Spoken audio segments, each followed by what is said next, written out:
often hear Christmas referred to as the season of giving or the season of generosity. And I think naturally a lot of us start to kind of think more, how can we be of service to others? Or how is it that I can show generosity during the holidays? We buy people gifts, we might donate to the food bank, we might spend extra time volunteering at our church. The reality, though, is that generosity and a spirit of service is not something that should only be practiced during the holidays. This is something we should be doing every day. And as a parent, I feel like one of my responsibilities is to instill that spirit of generosity and that spirit of service in my kids. So that way, as they grow up, they are naturally doing those things and they see the joy that comes from having a generous spirit. So today I wanted to share some of the things that we have found have been really helpful in that journey to teach my kids generosity and service. And hopefully some of those will be helpful for your families as well. Now, for those of you who might be new to my channel, I do have 2 high school age students that I homeschool. I have a 16-year-old and a 15-year-old. And the tips I'm going to talk about today are things that we have been doing for quite a long time. And I've been blessed to see the fruits of those efforts. I've seen my kids really grow in terms of their maturity and their just willingness to help other people in different cases. And I'm hopeful that by sharing these things with you, you might find some tips that will help you do the same with your kids as well. So first of all, when my kids were younger, we did need to actually talk to them about what it meant to be generous and what it meant to have a heart of service.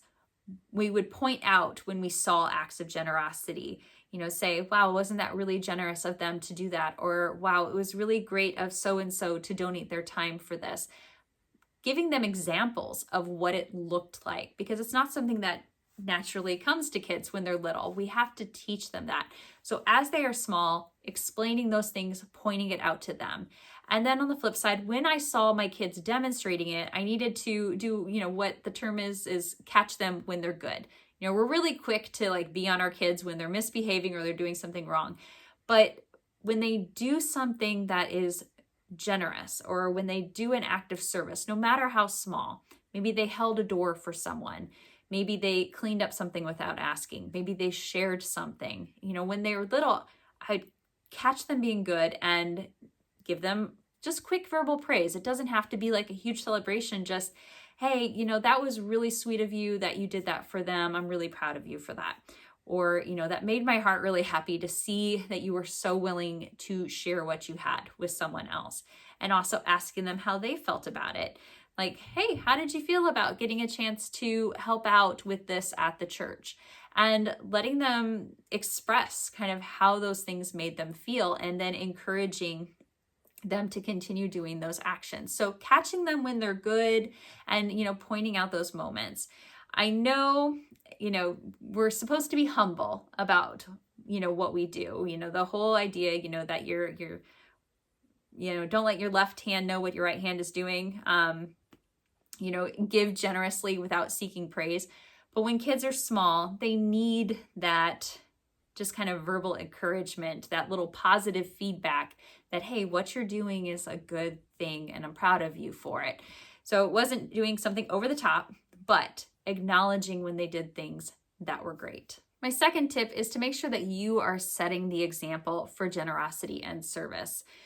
If you are lecturing your kids on the importance of giving or importance of serving, giving of your time, but you are not willing to do it yourself, they're going to have a hard time kind of grasping that concept. Now, that doesn't mean you have to volunteer for everything. That doesn't mean that you have to give to every cause out there.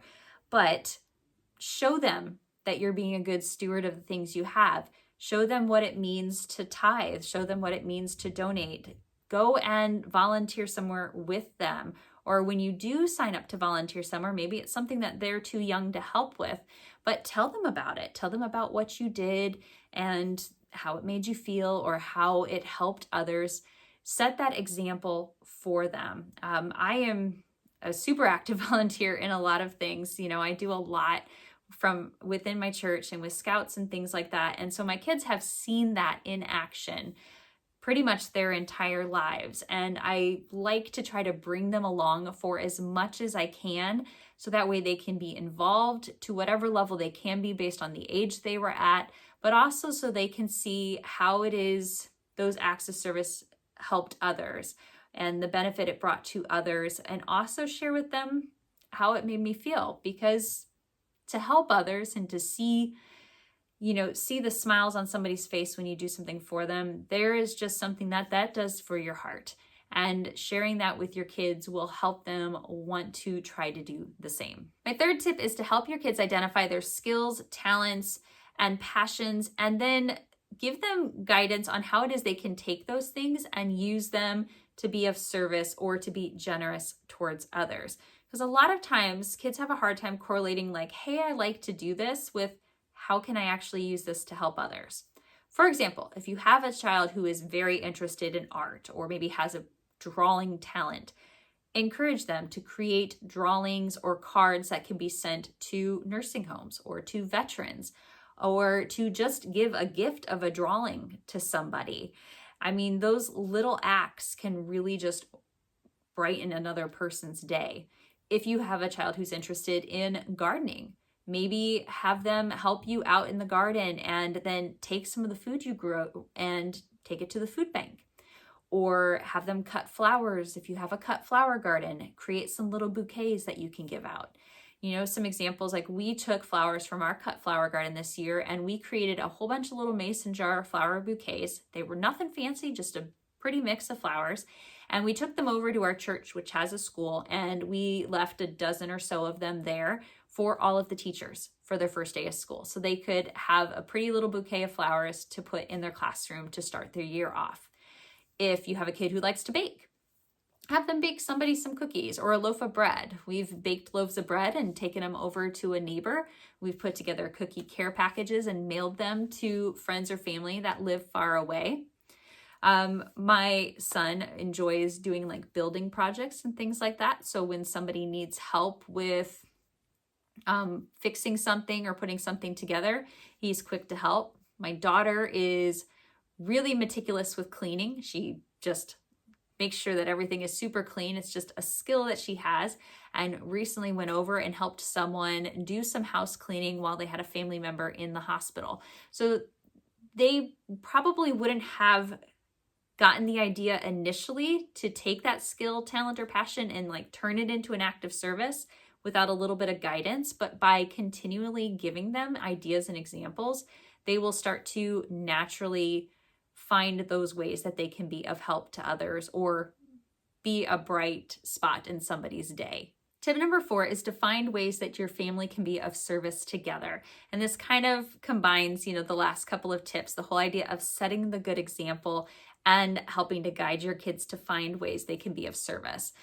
Through your church is a great way to start. Our church, for example, will do funeral luncheons. So after a funeral service, they will have a luncheon for the families to come together. And they are often looking for people to volunteer to help set up, serve, and clean up, and also to provide the food. So oftentimes we'll sign up to make a couple of dishes, and I will have the kids help me get all of those dishes ready and get them over to there.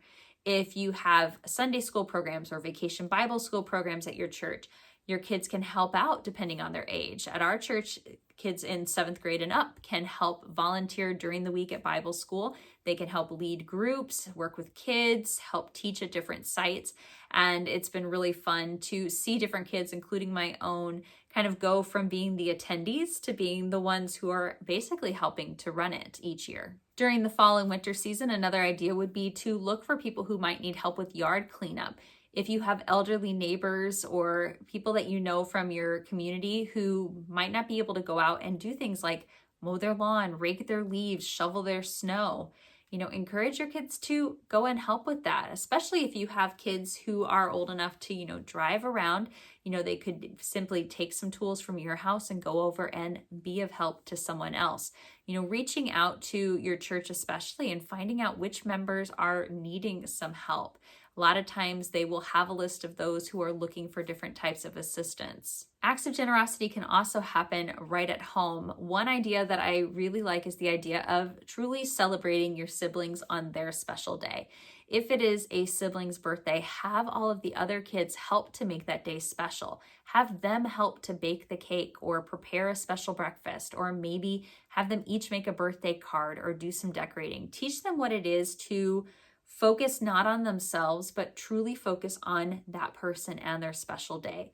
You could also do that if someone in your family has a big event coming up, maybe a special concert or a performance, maybe it's a graduation day, and just let them see the joy of making that day special for somebody else. And of course, with Christmas around the corner, I can't forget to suggest things like adopting a family.